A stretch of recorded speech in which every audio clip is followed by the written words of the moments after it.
너희는 믿음 안에 있는가 너희 자신을 시험하고 너희 자신을 확증하라. 예수 그리스도께서 너희 안에 계신 줄을 너희가 스스로 알지 못하느냐. 그렇지 않으면 너희는 버림받은 자니라.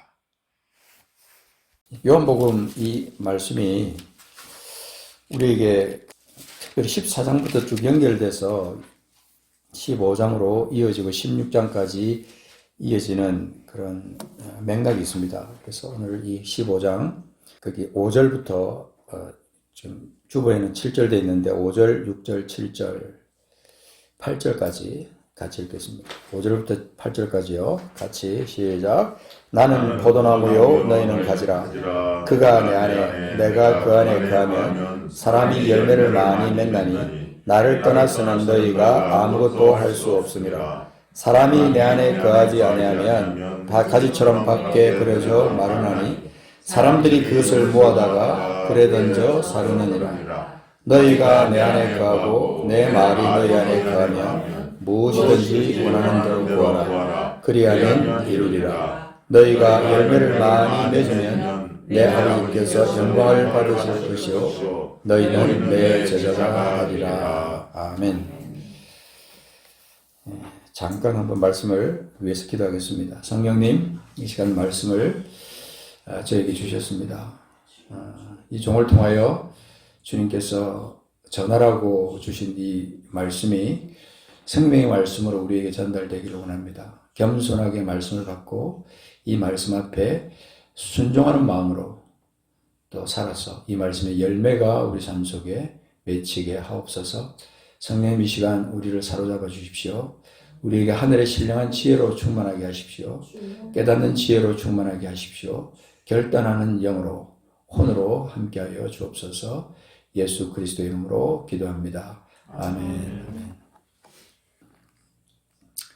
마태복음 4장에 보면 특별한 기록이 여기 하나 있습니다. 예수님께서 공생애를 시작하시면서 이 첫 번 하신 일은 요한에게 침례를 받는 그 장면이 성경에 마태복음 3장에 기록되어 있습니다. 그리고 나서 마태복음 4장으로 넘어가면 그때에 예수께서 성령에 이끌려 그랬습니다. 그때에 그 말은 동시에 침례를 받고 나서 바로 물 위에서 올라오시면서 바로 예수님께서 성령에게 이끌려 마귀에게 시험을 받으러 광야로 가셨다. 그렇게 기록합니다. 그러니까 예수님께서 마귀에게 시험을 받으러 광야로 가셨다는 것은 목적이 있는 거예요. 하나님의 아들이시면서 하나님이신 그분이 왜 괜히 마귀에게 시험을 받으러 가셨겠어요? 그런 이유가 사실 없거든요. 근데 주님은 목적이 있어서 광야로 가신 겁니다. 40일을 밤낮으로 금식하신 후에 줄이신지라. 이것은 우리 인간에게 있어서 극한 상황, 아주 정말 인간이 당할 수 있는 최대의 극한 상황이 이 40일을 밤낮으로 금식한 후의 상황이 아닌가 이런 생각이 들어요. 혹시 여러분 지금도 한 이틀이나 3일 이렇게 금식해 보셨는지 모르겠습니다. 3일을 금식하고 나면 정말 힘들다라는 것이 느껴지고 한 일주일 금식하고 나면 음식이 눈앞에 둥둥 떠다니고 뭐 동그란 것 보면은 호떡으로 보이고 그런 경향까지 나가더라고요. 그만큼 인간이 약한 거예요. 그 약한 상태에 주님께서 들어가신 겁니다. 40일을 밤낮으로 금식하신 후에 줄이신지라. 그랬는데 여기 우리가 잘 압니다. 그죠? 이 내용은 시험하는 자, 그 마귀가 와서 예수께 나와서 이렇게 말합니다. 내가 만일 하나님의 아들이거든 명하여 이 돌들로 떡덩이가 되게 하라. 그죠? 그리고 또 뭡니까? 5절 가면 마귀가 예수를 거룩한 성으로 데려다가 성전 꼭대기에 세우고 네가 만일 하나님의 아들이거든 뛰어내리라. 그렇게 말합니다. 또 한 가지 뭐 있죠? 쭉 나가다가 8절에 마귀가 또 그를 데리고 지극히 높은 산으로 가서 천하만국과 그 영광을 보여 이르되 만일 내게 엎드려 경배하면 이 모든 것을 내게 주겠다. 자, 이런 시험을 당하는 중에 이 세 가지 시험이 있는데요. 이 시험 가운데서 특이한 것이 하나 있어요. 특이한 것이. 자, 4절 보겠습니다. 예수님께서 대답하신 것을 차례대로 한번 보겠습니다. 자, 4절 읽어보면 예수께서 대답하여 이르시되 기록되었으되 사람이 떡으로만 살 것이 아니요 하나님의 입으로 나오는 모든 말씀으로 살 것이라 그랬습니다. 자, 그 다음에 두 번째 시험에서 뭐라고 그랬죠? 7절에 예수께서 또 이르시되 또 기록되었으되 주 너희 하나님을 시험하지 말라 하였느니라 하시니. 자, 세 번째 시험 후에 뭐라 그랬죠? 10절 이에 예수께서 말씀하시되 사탄아 물러가라 기록되었으되 주 너희 하나님께 경배하고 다만 그를 섬기라. 자, 여기서 특이한 사항이 하나 있죠. 예수께서 말씀하신 것은 말씀하신 건데 특이한 것이 뭡니까? 기록되었으되 그랬다면 이것이 참 아주 특별한 거예요. 기록되었을 때 예수님께서 이렇게 마귀를 향해서 담대하게 외치셨습니다. 사실은 마귀가 시험한 것은 세상적인 모든 기준에서 지금 굶주려 있는 예수님 앞에 그를 이렇게 여러 가지 각도에서 인간적인 모든 측면에서 최고의 위치에까지 오를 수 있는 그런 시험을 한 겁니다. 마귀 말대로 하기만 하면 놀라운 그런 것을 체험하게 되죠. 만약에 이제 마귀가 한 대로 하면, 근데 보면 6절 보면 네가 만일 하나님의 아들이거든 뛰어내리라. 그러면 그가 너를 위하여 그 사자들을 명하시리니 그들이 손으로 너를 받들어 발이 돌에 부딪히지 않게 하리라. 근데요, 마귀가 한 말이잖아요. 그것도요, 기록되었으되 그가 너를 위하여 그의 사자들을 명하시니 이게 말씀이 있는 거예요. 말씀에 관조에 보시면 니은에 쭉 내려가서 보면 뭐라고 되어 있어요? 시편 91편 11절 12절 말씀으로 한 거예요. 마귀도 지금 말씀을 인용한 겁니다. 예수께서 또 기록되었으되 주 너희 하나님을 시험하지 말라 하였으니 이것도 성경에 기록되어 있는 말씀이래요. 신명기 6장 16절에. 그리고 또 마귀가 그를 데려 지극히 높은 곳에 올라가 가지고 천하 만국과 그 영광을 다 보여 그렇게 말합니다. 내게 엎드려 경배하면 이 모든 것을 내게 주겠다. 그때 주님은 사탄아 물러가라. 주 너희 하나님께 경배하고 다만 그를 섬기라고 기록된 말씀을 가지고 지금 응수하시는 겁니다. 여기 보면 하나님께서 우리에게 주신 그 말씀의 권세를 우리 주님 예수께서 공생을 시작하시면서 첫 번째로 이렇게 선포한 거예요. 세상을 향해서, 마귀를 향해서. 우리를 공격하고 우리를 끊임없이 넘어지게 만들고 세상에 집착하게 만드는 모든 영적 세력으로부터 우리 주님께서 이것을 물리치는데 말씀으로 물리칠 것을 주님께서 모본으로 보여주신 겁니다. 그래서 이것을 볼 때마다 저는 이 말씀을 다시 펼쳐서 읽을 때마다 우리 주님의 말씀의 능력이 얼마나 큰가. 그러면서 동시에 어떤 생각이 드냐면 나는 이 말씀대로 살고 있는가? 이 말씀의 권세를 가지고 살고 있는가? 내 입에, 내 생각에 이 말씀의 권세가 내 속에 있는가? 하는 것을 다시 되묻고 회개하는 그럴 때가 많이 있습니다.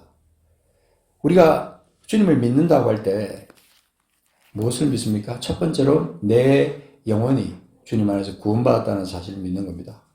이 믿음은 아주 특별한 거죠. 이 첫 번째 이 믿음은 내가 하나님의 자녀로 거듭난 것이 예수 그리스도께서 그 행하신 놀라운 구원의 역사, 그 승리의 역사를 통해서 내가 그것을 믿음으로 말미암아 구원을 받아서 내가 하나님의 자녀가 됐다. 그러니까 이 구원의 역사죠. 이 구원의 역사, 이 구원의 역사로 말미암아 내가 하나님의 자녀가 됐는데 이것도 사실은 말씀에 의한 거예요. 이것도 말씀에 의해서 내가 그렇게 된 거라면. 그러니까 그 말씀이 뭡니까? 영접하는 자 곧 그 이름을 믿는 자들에게는 하나님의 자녀가 되는 권세를 주셨으니 요한복음 1장 12절 말씀이 내 속에 생명의 말씀으로 와닿아서 그 말씀을 내가 믿고 또 로마서 10장 9절 10절 말씀처럼 내가 만일 내 입으로 예수를 주로 시인하며 그 마음으로 믿고 의에 이르는 그 역사를 내가 믿었기 때문에 그 말씀 그대로 내가 하나님의 자녀가 된 거예요. 그러니까 다 뭡니까? 다 말씀에 의해서 그 말씀을 믿음으로 말미암아 말씀을 따라갔더니 그 말씀에 의해서 내가 구원함을 받은 겁니다. 그러니까 말씀의 역사예요. 말씀이. 그러니까 우리가 이 말씀의 역사를 생각할 때 그냥 별로 대수롭지 않게 생각할 수가 있습니다. 그러니까 우리가 예수를 믿는다 하면서 예수를 믿는 그 차원 중에 내가 말씀을 따라서 말씀대로 순종해서 나갔더니 내가 하나님의 자녀가 됐다라고 고백하는 것은 아주 중요한 고백이라는 겁니다. 내가 예수 믿어서 구원받아서 이렇게 다 단순하게 그렇게 할 수도 있지만 내가 말씀대로 따라서 그 말씀대로 순종하고 말씀대로 입으로 시인하고 예수님을 입으로 시인하고 말씀대로 예수님을 영접을 했더니 내가 하나님의 자녀가 됐다. 이 말씀대로 따라가니까 그렇게 된 거죠. 그 다음에 중요한 내 변화가 뭐냐면 믿고 난 다음에 내게 오신 그 성령님도 사실은 말씀으로 우리에게 주신 거예요. 성령이. 예수께서 이 공생애 동안에 계속 계시면서 우리에게 오셔서 너희와 함께 하겠다라고 주님께서 계속 약속하신 그것이 이루어진 거거든요. 그게 어디 있습니까?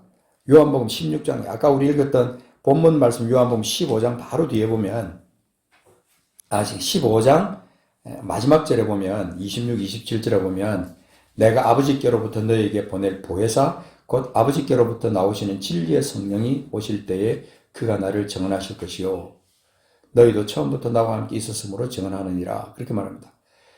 이 예수님께서 말씀으로 이렇게 지금 선포하는 거예요. 아버지께서 너에게 보낼 보혜사 곧 아버지께로부터 나오는 진리의 성령이 오실 때에 그가 나를 증언하신다.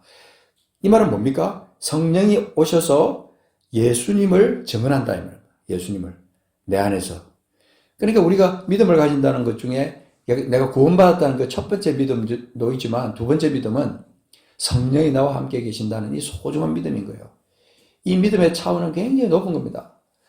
이걸 뭐 학적으로 무슨 논리적으로 해석할 수 있는 게 아니라 내 영으로 내 혼으로 이것을 감격하면서 이것을 받아들이는 거죠. 성령이 내 안에 오셔서 내가 믿는 순간에 성령이 내 안에 오셔서 나와 함께 계신다. 그리고 너에게 보낼 보혜사 아버지께로부터 나오시는 진리의 성령 그분이 나를 증언하신다. 예수님을 증언하신다. 자, 그래서 그게 이제 16장 가서 보시면 16장에 13절. 자, 진리의 성령이 오시면 그가 너희를 모든 진리 가운데로 인도하시리니 그가 스스로 말하지 않고 오직 들은 것을 말하며 장래일을 너희에게 알리시리라. 그렇게 말합니다. 진리의 성령이 오시면 우리 가운데 진리의 성령이 오시면 너희를 모든 진리 가운데로 인도하신다. 우리를 진리 가운데로 인도하신다는 거예요. 그러니까 우리가 개인적인 믿음을 갖기 위해서는 이것이 내 개인적인 믿음으로 연결이 되어야 됩니다. 저 사람들을 위해서 성령이 오셨다라고 하는 게 아니라 여기 보면 그 13절에 진리의 성령이 오시면 그가 너희를 모든 진리 가운데로 인도하시는 거예요. 여기 예수님이 말씀하신 너희 속에 내가 포함됩니까? 안 됩니까? 포함되죠. 그죠? 예수님께서 우리를 향해서 말씀하시는 겁니다. 그가 너희를 그러니까 나를 모든 진리 가운데로 인도하신다. 우리가 고백적인 신앙은 이 말씀이 내 안에서 1대1로 내 속에서 살아있는 말씀으로 있어야 되는 거예요. 진리의 성령이 오시면 근데 진리의 성령이 오셨잖아요. 그죠? 진리의 성령이 오셨음에 그가 나를 모든 진리 가운데로 인도하신다라고 고백할 수 있잖아요. 우리가 말씀을 생각할 때 실제적으로 내 마음속에 그 진리가 내 속에 살아 움직이기 위해서는 이 말씀이 나와 연결이 되어야 됩니다.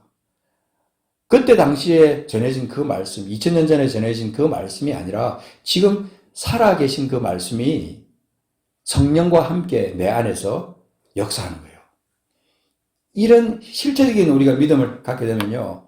믿음이 생동감이 있게 됩니다. 살아있는 믿음으로 역사할 수 있다 이 말입니다. 그래서 성령과 함께 14절에 내 영광을 나타내리니 성령께서 그가 내 영광을 예수님의 영광이죠. 그죠? 예수님의 영광을 나타내리니 내 것을 가지고 너희에게 알리시겠다. 그렇게 말합니다. 그러니까 예수 그리스도께서 이 땅 가운데 말씀으로 오셔서 우리에게 생명을 주시고 그 다음에 우리와 함께 계시는 날마다 그 1분 1초도 쉬지 않고 우리와 함께 동행하시면서 우리를 인도하시는 성령을 보내시겠다고 역사하셨고 그 성령이 오셨고 그 다음에 지금 예수 믿는 내 안에 성령이 살아계신다. 그러니까 그 나를 통해서 또 주님의 영광을 드러내시는 거죠. 그래서 이제 쭉 보면 또 그래서 16장 말씀에는 이런 말씀이 성령에 대한 말씀이 많이 나옵니다. 자, 그 다음에 또 앞에도 있습니다. 자, 14장에 가서 보시면, 자, 14장 16절에 보면은 내가 아버지께 구하겠으니 그가 또 다른 보혜사를 너희에게 주사 영원토록 어떻게 한다고 그랬어요? 너희와 함께 있게 하리니. 영원토록 너희와 나와, 그죠? 나와 순교와 함께 있게 하신다고 하는 거예요. 그러니까 예수님께서 아버지께 구하시는 것이 또 다른 보혜사를 우리에게 주사 영원토록 우리와 함께 있게 하신다. 그는 진리의 영이라. 세상은 능히 그를 받지 못한다. 당연합니다. 세상은 능히 그를 받지 못합니다. 17절에 이는 그를 보지도 못하고 알지도 못함이라.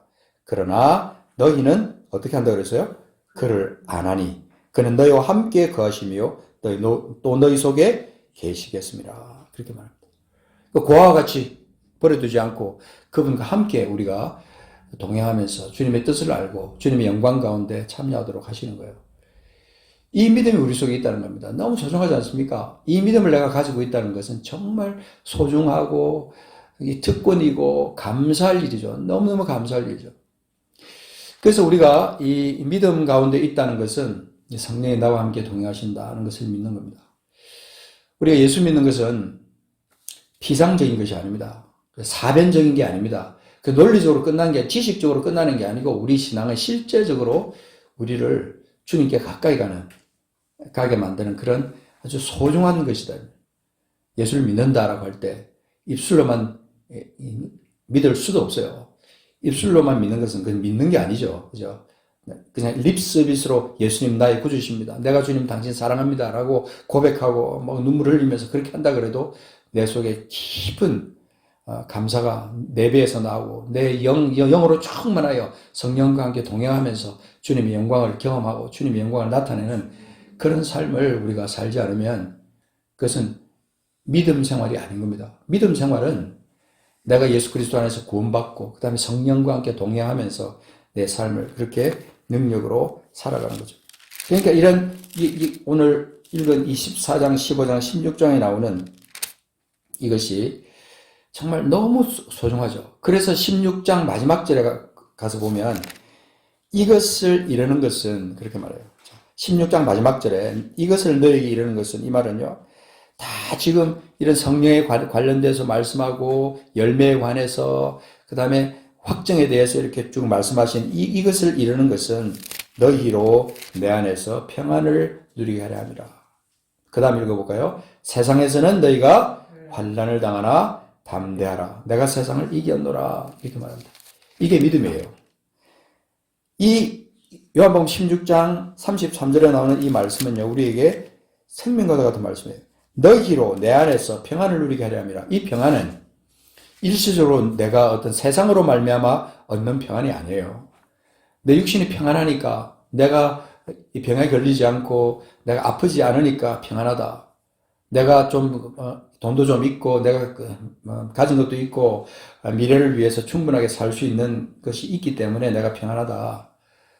나를 속썩이는 사람이 없으니까 평안하다. 이런 차원이 아닌 겁니다. 이 평안은 하늘로부터 내려온 평안이에요. 평안을 누리게 하려 합니다. 세상에서는 너희가 환난을 당한다 그랬잖아요.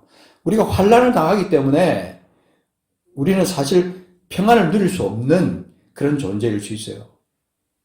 전쟁의 소문이고 나를 괴롭히는 것들이 너무나 많아요. 그런 것들 당 여기서 말하는 환난은 그런 작은 그런 환난이 아닐 겁니다. 그죠? 너희가 환난을 당하나 담대하라.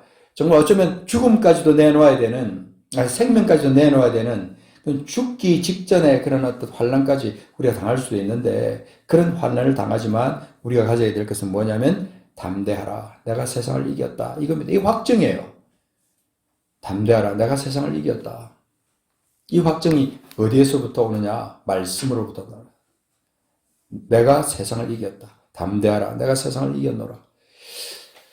이것은 우리가 선포처럼 우리 주님의 말씀으로 우리가 해야 된다고 생각합니다. 입으로 계속. 너희로 내 안에서. 자, 너희 속에는 내가 포함된다 그랬죠. 그죠? 순교로 예수님 안에서 평안을 누리게 하려 함이라.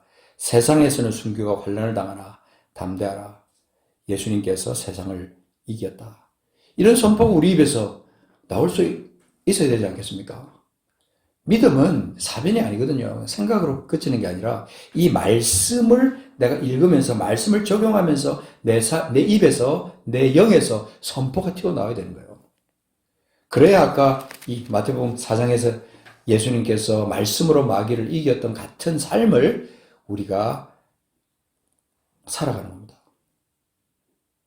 그래서 우리가 이 신앙생활을 한다는 것은 어떤 면에서는 영적 전투예요. 영적 전투.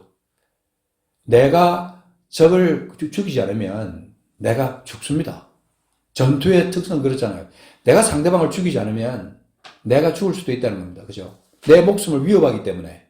내 목숨을 위협하는 적이 내 앞에 있으면 내가 그 적을 이겨야 돼요. 섬멸시켜야 내가 살 수 있는 거예요. 영적 전투의 실제도 똑같습니다.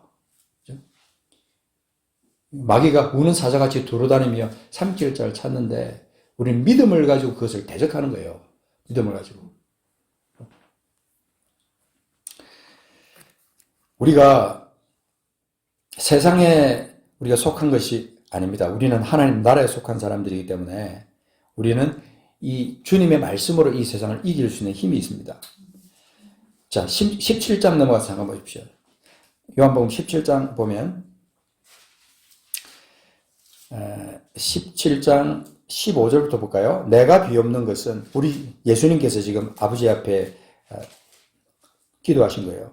내가 비옵는 것은 그들을 세상에서 데려가기를 위함이 아니요 다만 악에 빠지지 않게 보존하시기를 위함이니이다. 16절 같이 읽어보겠습니다. 내가 세상에 속하지 아니함 같이 그들도 세상에 속하지 아니하셔야 합니다. 그것이 14절에도 있어요. 자, 내가 아버지의 말씀을 그들에게 주어서 하며, 잘 보세요. 내가 아버지의 말씀을 그들에게 주어서 하며, 그랬잖아요. 그죠? 세상이 그들을 미워하여 싸우니 이는 내가 세상에 속하지 아니함 같이 그들도 세상에 속하지 아니함으로 인함이니이다. 그러니까 예수님께서 아버지의 말씀을 우리에게 준 겁니다. 하나님 안에 있는 그들에게 아버지의 말씀을 우리에게 주신 겁니다. 아버지의 말씀이 우리 속에 있다는 것은 우리가 세상을 이길 수 있는 권세가 있다는 거예요. 그래 우리의 이 권세는 어디에서 오느냐? 말씀에서 오는 거예요. 말씀. 말씀이 아니면 우리가 이 세상을 이길 수 있는 힘이 없어요. 뭐 육신적인 싸움을 하려면 우리가 힘을 강하게 하고 운동을 많이 해가지고 이 주먹의 힘을 세게 하면 될 수 있을지 모르겠지만 영적으로 다가오는 이 마귀를 이기기 위해서는요. 우리가 세상에 속하지 않으면서 아버지의 말씀으로 힘을 얻어야 이길 수 있는 거예요. 그래야 우리가 이 세상을 이길 수 있는 겁니다.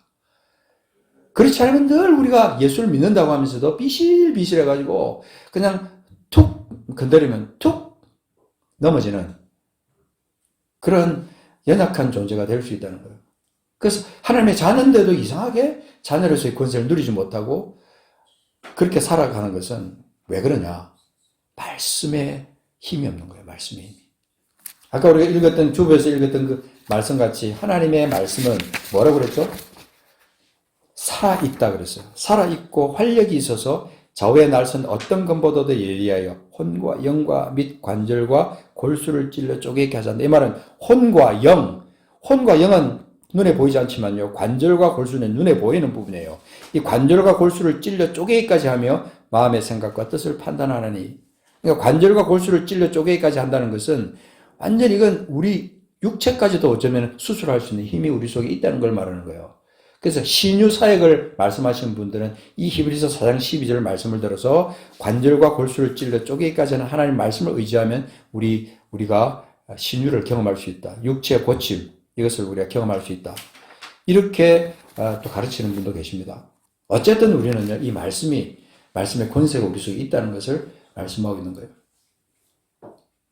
자, 우리가 이제 오늘 읽은 본문으로 15장으로 넘어가서 우리가 읽은 본문 말씀을 잠깐 보겠습니다. 자, 이 말씀을 보면 6절에 보면 사람이 내 안에 거하지 아니하면 가지처럼 밖에 버려져 마르나니 사람들이 그것을 모아다가 불에 던져 사르느니라. 여기 사람이 이것은요, 또 우리가 바꿔 말할 수 있는 거예요. 순교가. 이 사람은 그냥 우리가 예수 안에 있는 그런 사람이라고 할 수 있지만, 우리가 예수를 믿는다고 하면서 주님 안에 있다고 그렇게 말은 하지만, 주님 안에 거하지 아니하면 가지처럼 밖에 버려져 마를 수밖에 없는 존재다 이 말입니다. 사람이 주님 안에 거한다는 것은 무엇으로 증거를 우리가 얻을 수 있겠습니까? 주님의 뜻이 깨달아지는 겁니다. 주님이 내 안에, 사람이 주님 안에 거하면 주님의 뜻이 깨달아져요. 그래서 주님의 생각이 깨달아지고 주님의 그 계획이나 주님께서 나를 향해서 가지고 있는 모든 그런 것이 깨달아지는 거죠. 근데 그렇지 않으면은 가지처럼 밖에 버려져 마른다. 이 말은 생명력이 없다는 뜻이에요. 생명력이 없다. 그래서 사람들이 그것을 모아다가 불에 던져 사르는 이유가 뭡니까? 말라버렸기 때문에 그래요. 말랐다. 저 살아있는 줄 알았는데 보니까, 떡 보니까 말라버렸거든요. 아, 죽었네. 죽었다고 판단하고 그것을 모아다가 꺾어다가 불에 던져 사른다 이 말입니다. 그래서 이제 7절에 그렇게 말하는 겁니다. 다시 한번 강조합니다. 너희가 내 안에 거하고. 우리가 주님 안에 거하는 그것의 확정이 뭡니까? 우리 안에 주님의 계획이 있는 거예요. 주님의 뜻이 있는 거예요. 그것이 살아서 역사하는 겁니다. 자, 그 다음에 보면은 너희가 내 안에 거하고, 그 다음에 주님의 그 말씀, 내 안에 거하시는 그분의 말씀이 우리 안에 거하면, 굉장히 좀 복잡한 것 같지만 굉장히 심플해요. 주님이 내 안에 살아계시면서 내 안에서 말씀으로 역사하면 그때 어떤 일이 벌어지느냐. 엄청난 일이 벌어진다 이 말입니다. 그게 뭡니까? 무엇이든지 원하는 대로 구하라. 그리하면 이루리라고 했습니다. 우리의 소원이 여러분 뭡니까? 얄팍한 그런 차원에서 가지는 소원이 아닌 겁니다. 우리 소원은 거대합니다. 그저 육신이 잘 되고 건강하고 돈 많이 벌고 하는 그런 차원의 소원이 아니라 우리의 원이 뭡니까? 우리가 원하는 것이 뭐냐는 겁니다. 우리가 원하는 것은 아버지의 영광이에요. 아버지의 영광. 그래서 그 11절 가서 보십시오. 내가 이것을 너희에게 이르면 내 기쁨이 너희 안에 있어. 자, 여기 보면 예수님의 기쁨이 우리 속에 있어서 우리의 기쁨을 충만하게 하려 한다.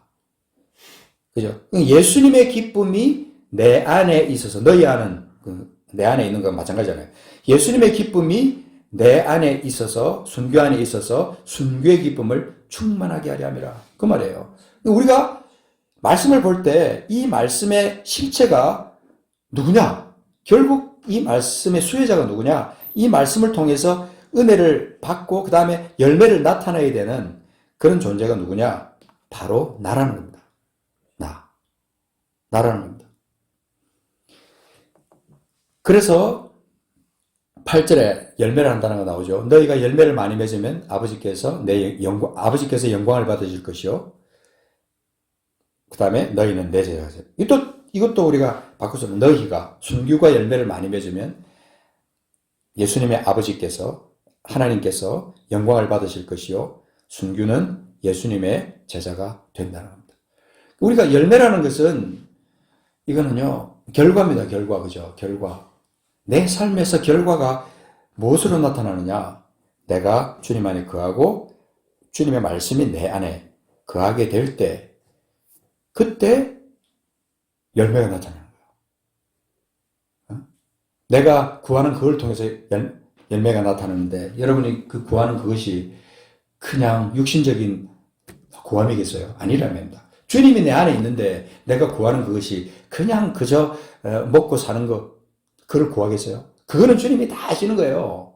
내가 먹고 사는 거, 내가 입는 거, 내가 매일 필요한 거, 이거는 다 주님 아버지 하나님께서 이미 다 알고 계시기 때문에 다 채워준다. 그렇다면 내가 원하는 것은 뭐냐? 내가 무엇을 구할 것인가? 우리의 눈을 좀 높게 보는 거예요. 크게 이 뜻을 정하는 거예요. 아버지 앞에.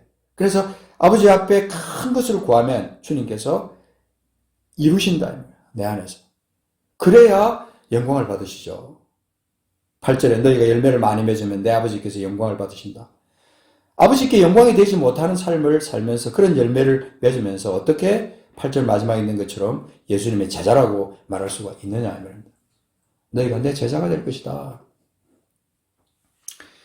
그래서 우리가 지금 계속 말씀을 지금 강조하는 이유가 있어요. 말씀. 여러분, 말씀이 우리 삶 속에 실체가 되어야 됩니다. 말씀이. 그냥 설교를 여러분들이 말씀으로 생각할 수 있지만 이 설교는요, 그야말로 설교예요. 한번 하나님의 사람들을 통해서 전해지는 그 선포지만 내게 주어지는 말씀은 내가 묵상하고 내가 그 말씀을 내 것으로 만들지 않으면 안 되는 겁니다. 지금 여기서 듣는 이 말씀을 그냥 내게 주어지는 생명의 말씀으로 받기 위해서는요, 이것이 끊임없이 묵상되고 끊임없이 이것이 되뇌어지면서 그것이 내 영으로 확정이 되면서 그것이 내 삶의 열매로 나타나게 될 때 그것이 내게 주어진 말씀으로 변화되는 거예요. 그래서 여러분, 우리가, 너희가 이때 이것이 내게 주어지는 말씀이라고 느껴지면 여러분 이름을 넣어서 읽어보는 거, 소리내서 읽어보는 거 아주 중요한 그 신앙 습관입니다. 앞으로 성경 읽으실 때 꼭 그렇게 하시길 바랍니다. 자, 조금 더 가서 시간이 좀 갔지만 16절 보십시오. 16절 너희가 나를 택한 것이 아니요 내가 너희를 택하여 세웠나니. 이거 한번 읽어볼까요? 시작. 너희가 나를 택한 것이 아니요 내가 너희를 택하여 세웠나니 이는 너희로 가서 열매를 맺게 하고 또 너희 열매가 항상 있게 하여 내 이름으로 아버지께 무엇을 구하든지 다 받게 하려 함이라. 그렇습니다. 너무 소중한 말씀 아닙니까? 너희가 나를 택한 것이 아니요 내가 너희를 택하세요. 순교가 예수님을 택한 것이 아닙니다. 예수님께서 순교를 택했어요. 근데 순교로 가서 열매를 맺게 하고 또 순교의 열매가 항상 있게 하여 예수님의 이름으로 아버지께 무엇을 구하든지 다 받게 하려 하는 것이 아버지의 뜻이에요. 이 예수님의 뜻이라 이 말입니다. 그러니까 우리가 이 신앙생활의 차원이 얼마나 깊은지 모른다면 1차원적인 그냥 먹고 사는 거 그거에 목을 매는 그런 삶이 아니라 큰 뜻을 우리가 품는 거죠. 아버지의 큰 뜻. 그래서 세상에서 우리가요 박해를 받습니다. 여기 19절부터 쭉 말씀해 보면요. 세상에서 박해를 받아요. 우리가 당연히. 박해를 받는 이유가 뭐냐면 우리가 세상에 속하지 않기 때문에 그래요. 우리가 세상에 속한 자가 아니기 때문에 우리를 미워하는 겁니다. 그죠? 그게 19절, 20절 말씀이 있어요. 우리가 세상에서 그러면 우리가 박해를 받을 때 기뻐하고 즐거워할 수 있는 이유, 바로 주님의 말씀이 내 속에 있고 그 주님의 말씀으로 말미암아 내가 세상을 이길 힘이 내 속에 있기 때문에 잠시 받는 그 환난, 박해 이런 것은 기쁨으로 내가 여길 수 있다 이 말입니다.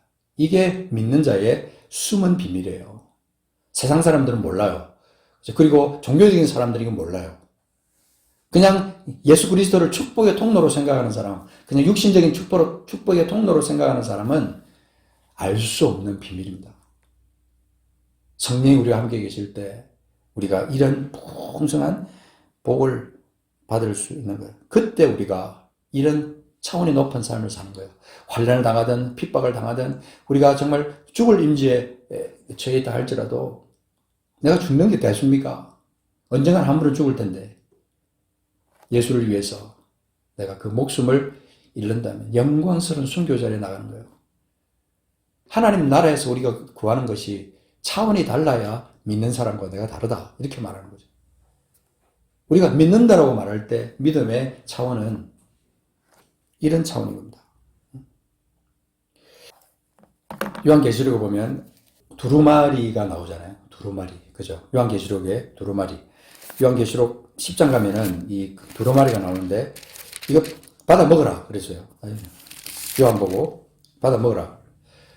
이 두루마리가 옛날 그 역본에는 책이라고 돼. 책을 갖다가 받아 먹어라. 이렇게 말했습니다.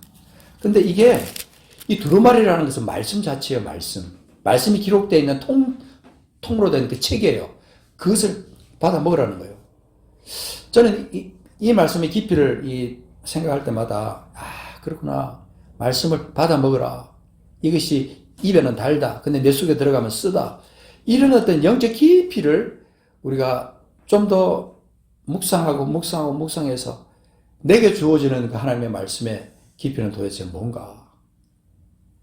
말씀을 얄팍하게 그냥 한 주간 듣는 그 말씀으로 끝내는 것이 아니고요. 여러분 호흡하는 모든 순간순간마다 이 하나님의 말씀이 내 입에 있고 내 생각 속에 있고 내 영에 있어서 내 삶에 가득 차 있어가지고 항상 이 말씀이 입 밖으로 튀어나오고 묵상되고 그리고 나서 그 다음에 생명의 말씀, 남을 살리는 생명의 말씀은 내 입을 통해서 다른 사람에게 전달되고 영혼을 갖다 파고드는 그런 말씀에 대해서 그 사람이 영혼이 꼬꾸라지고 주님 앞으로 돌아오는 그런 역사들이 나타나는 권세 있는 생명의 말씀으로 바뀌게 되지 않겠냐.